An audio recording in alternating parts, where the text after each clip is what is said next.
Alors on a le livre Jouef, les 75 ans de Jouef, édition spéciale, 100% made in Champagnole, donc édité par LR Press, Loco Revue, en Bretagne là-haut. Donc l'auteur c'est Clive Lyming, 100% made in Champagnole, 1944-2002. Bien petit enfant là, les petits trains de notre enfance, édition anniversaire. Il pèse son poids, hein. Il revenait au premier et au plus ancien groupe de presse de modélisme ferroviaire, à l'Air Presse, de publier le premier livre consacré à l'histoire du premier et du seul grand fabricant industriel de trains miniatures en France, Jouef, avec le fameux logo.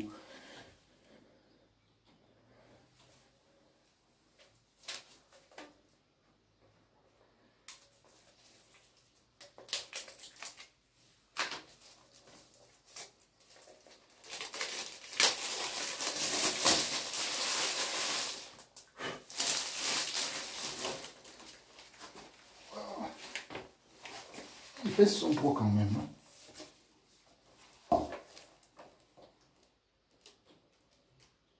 Ah ouais.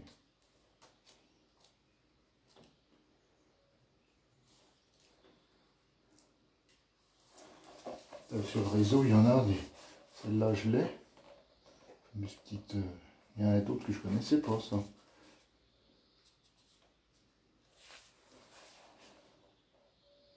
Des drieurs. Ou alors, on a tant eu des. C'est que moi, j'ai dû. Il y a eu une exposition à Saint-Germain-Laval en 1993. Un réseau, j'étais resté devant, j'étais ébahi. Il faut que j'arrive à faire un réseau. Et du coup, ben, donc j'ai eu un TGV Orange que je vous ferai voir en 1986. Mais c'est pareil, c'était vraiment du bas de gamme. Les roues sont en plastique. Les rails aussi, je sais pas, ils ont dû changer de métal, je pense, après. Et ça fait du... Même là, j'arrive pas à les souder, ces rails. Donc ils ont dû changer la matière des rails. Jouef à l'époque, en 86, ça devait être... J'ai dû avoir un autre coffret en 90, un truc comme ça, je pense. Et là, c'était d'autres rails, et j'arrive mieux à les souder, ceux-là. C'était le grand rayon. Parce que le Jouef, ils ont... Bon, on y va sur le grand réseau, là-haut. Le rayon 385 mm, 38 cm et demi. Et le grand rayon, c'est 444. Regardez comme c'est joli.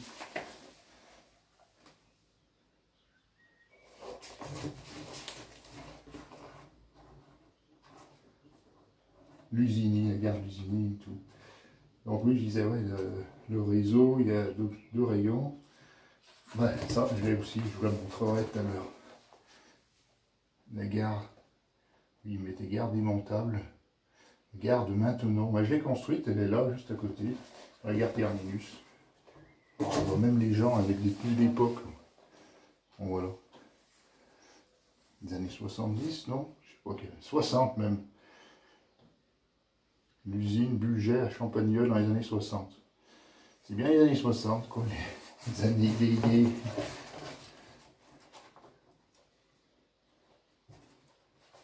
Parce qu'on va regarder.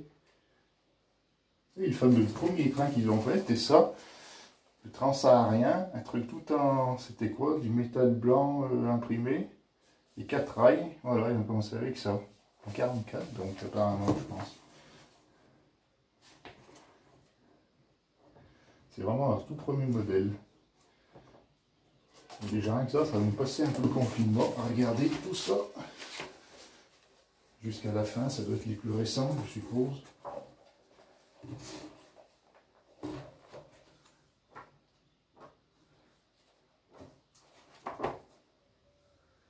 Ah, il y a un index à la fin.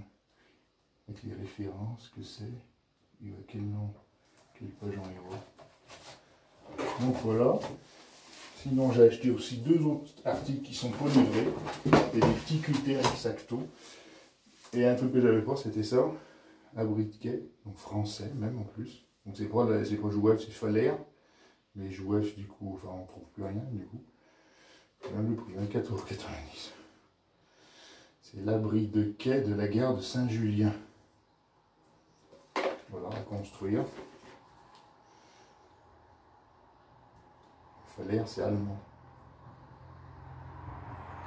Donc, il fait 116 mm de long, 50 de large, 54 de haut, 27 pièces. 3D. 3 couleurs, une déco, une notice.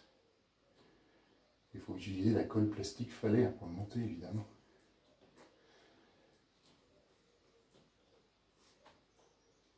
Ce n'est pas un jouet, c'est un modèle réduit.